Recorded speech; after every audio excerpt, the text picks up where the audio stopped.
ভয়ে কি জননী আধার জনি, ভয়ে কি জননী আমরা বাঁচাবো এ মহাদেশ। রবীন্দ্রনাথ, বিবেকানন্দ, বীর সুভাষে মহান দেশ। নাই কো ভাবনা, করি না চিন্তা, হৃদয়ে নাই কো অক্সাইড বা অন্যান্য যে গ্যাসগুলো উৎপন্ন হচ্ছে, এটা পরিবেশের প্রচুর ক্ষতি হচ্ছে। গাছপালা কেটে দেওয়ার ফলে অক্সিজেনের উৎপাদনও কমে যাচ্ছে। এর থেকে বাঁচার একটাই রাস্তা, আমাদের গাছ লাগাতে হবে। যত বেশি গাছ লাগাবো, আমরা জানি একটি গাছ একটি প্রাণ, যত বেশি গাছ লাগাবো আমাদের পরিবেশ থেকে কার্বন ডাইঅক্সাইডের পরিমাণ কমবে, অক্সিজেনের পরিমাণ বাড়বে। তাই সবারই উদ্দেশ্যে একটাই বার্তা যে গাছ লাগাতে হবে। শুধু লাগালেই হবে না, গাছের পরিচর্যা করতে হবে এবং সেটিকে বড় করে তুলতে হবে। গাছ বাঁচলে আমরা ভালোভাবে পরিবেশে বেঁচে থাকতে পারবো, টাইমে আমরা যুক্ত হয়ে যাচ্ছি। তাই সবার উদ্দেশ্যে এই বার্তা দেবো যে আমাদের ফোন বা আমাদের যে ইন্টারনেট আমরা খুব সাবধানে ইউজ করবো, যাতে এই ধরনের ক্রাইমের হাত থেকে নিজেকে সুরক্ষিত রাখতে পারি। বেশি কিছু বলার নেই, তবুও এটুকুই বলবো যে আপনারা হয়তো অনেকেই এটা বুঝতে পারেন না, জানেন না যে গ্লোবাল ওয়ার্মিং ব্যাপারটা কি। গ্লোবাল ওয়ার্মিং যেটা হচ্ছে যে আমাদের পৃথিবীতে যে গাছের সংখ্যা, বনাঞ্চল, জঙ্গল আমরা কেটে সাফ করে দিচ্ছি, তার বদলে আমরা কি করছি, বহু বড় বড় শহর তৈরি করে কংক্রিটের জঙ্গল তৈরি করছি। এই কংক্রিটের জঙ্গলে গাছ না থাকায় সেখানে কিন্তু গরম প্রচণ্ডভাবে বেড়ে যাচ্ছে। এটা আপনারা অবশ্যই লক্ষ্য করবেন যে আজকে আমাদের এখানে যদি 26 সেলসিয়াস তাপমাত্রা হয়, কলকাতায় সেটা আরও 3-4 ডিগ্রি বেশি হবে। যেহেতু আমাদের যারা সাংবাদিকতা করি তাদেরকে বলা হয় গণতন্ত্রের চতুর্থ স্তম্ভ। এই কারণে সমাজের প্রতি আমাদের কিছু দায়ভার থাকে। আমরা যেমন সংবাদ পরিবেশনের মধ্যে দিয়ে সমাজের ভুল ত্রুটিগুলোকে তুলে ধরি, সেরকম ভালো কাজগুলো যারা ভালো কাজ করে তাদেরকেও আমরা তুলে ধরি। এই মুহূর্তে দাঁড়িয়ে যে পরিস্থিতির মধ্যে দিয়ে আমরা যাচ্ছি, তাতে সমাজকে সচেতনতা করার একটা প্রয়োজনীয়তা ছিল।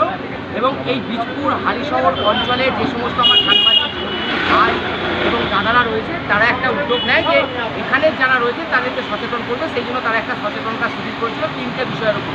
এক হচ্ছে সেফ লাইফ, 2 হচ্ছে পরিবেশকে বাঁচাতে হবে, এবং 3 হচ্ছে যে আমরা এখন যে সাইবার ক্রাইম সবথেকে বেশি হচ্ছে, সেই 3টে বিষয়ের উপর। এবং সেখানে পুলিশ প্রশাসনের আধিকারিকরা থেকে শুরু করে বিভিন্ন রাজনৈতিক ব্যক্তিত্ব এবং আমাদের সংবাদ মাধ্যমের যারা প্রতিনিধি রয়েছেন তারা উপস্থিত ছিলেন। তারা এই বীজপুর অঞ্চলের মানুষগুলোকে তাদের বক্তব্যের মধ্যে দিয়ে সচেতন করার চেষ্টা করলেন। আমি সম্পাদক হিসাবে এদের উদ্যোগকে সাধুবাদ জানাচ্ছি, এবং এটা যদি প্রত্যেক বিধানসভা অঞ্চল ধরে করা যায় তাহলে ভালো হবে। প্রত্যেক বিধানসভা অঞ্চলে আমরা যারা সাংবাদিক রয়েছে তাদের লক্ষ্য নিতে হবে নিজের বিধানসভা অঞ্চলকে সবুজ করে তোলা। দ্বিতীয় যেটা নিতে হবে যে এই সাইবার ক্রাইম সম্পর্কে আমরা যারা মোবাইল এবং নেট ইউজ করি তাদের নিজেদেরকে সচেতন হতে হবে। কারণ সাইবার ক্রাইম হয়ে গেলে আমরা প্রশাসনের দিকে আঙুল তুলি, কিন্তু বিজ্ঞানের অগ্রগতির সাথে আমরা যেভাবে নিজেরা মোবাইলকে ইউজ করছি, একটু নিজেদেরকে বেশি সচেতন হতে হবে। এবং এগুলো যদি আমরা নিজেরা দায়িত্ব নিয়ে একজন সাংবাদিক একটা স্কুলে গিয়ে যে বাচ্চারা রয়েছে তাদের সচেতন করি, সেটা ভালো হবে।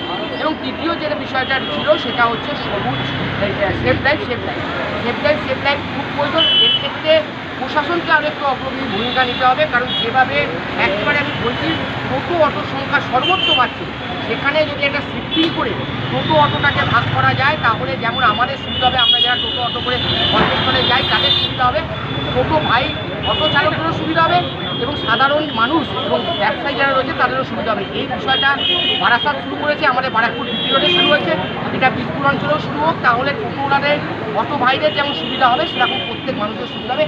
এটাই আমার প্রশাসনের কাছে একটা আর্জি থাকবে, তারা যেন এই বিষয়টাকে একটু ভেবে নেয়। দাদা, ব্যারাকপুর প্রেস ক্লাবে অ্যাওয়ারনেসের পাশাপাশি যে বিভিন্ন সদস্য ছড়িয়ে রয়েছে রাজ্যের বিভিন্ন জায়গায়, তারা সাংবাদিকতার পাশাপাশি এই যে অ্যাওয়ারনেসগুলো নিচ্ছে, বৃক্ষরোপণ, সেই বিষয়টা কী বলবেন? একেবারে আমি তো প্রথমে শুরুতেই বললাম যে এই ধরনের উদ্যোগ এটা যেটা নিয়েছে শুধুমাত্র একটা দিনের মধ্যে সীমাবদ্ধ রাখলে হবে না। আমি প্রথমেই মঞ্চ থেকে যখন বলছি তখন বলছি যে প্রত্যেক অঞ্চলে অন্তত 10টা করে গাছ প্রত্যেক ক্লাবকে দিয়ে সবুজ করতে হবে, যাতে সেই গাছগুলো বাঁচে এবং সেই গাছগুলো যাতে ক্লাব রক্ষণাবেক্ষণ করে। নিজের এলাকাকে নিজে সবুজ করতে হবে এবং সাংবাদিকদের দায়িত্ব নিয়ে ব্যারাকপুর প্রেস ক্লাবের তরফ থেকে, তারপরে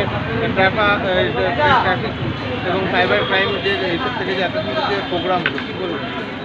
দেখুন, সবার আগে ধন্যবাদ জানাবো এই ধরনের অনুষ্ঠান আয়োজন যারা করেছেন, সৌগুট থেকে শুরু করে আজকের যারা এই বীজপুরের প্রেসের সাথে যুক্ত যারা, যে সমস্ত সাংবাদিক বন্ধুরা প্রতিনিয়ত পরিশ্রম করে চলছেন, বিভিন্ন আপনারা দেখবেন ঝড় বৃষ্টি উপেক্ষা করেও, এবং কোথাও অগ্নি সংযোগ হয়েছে সেখানেও ঢুকে যাচ্ছেন সাংবাদিক বন্ধুরা। তাই এত সুন্দর অ্যাওয়ারনেস, যে মানুষের সচেতনতার জন্য যারা এত সুন্দর অ্যাওয়ারনেস করতে পারেন, তাদেরকে ধন্যবাদ জানাবো সবার আগে।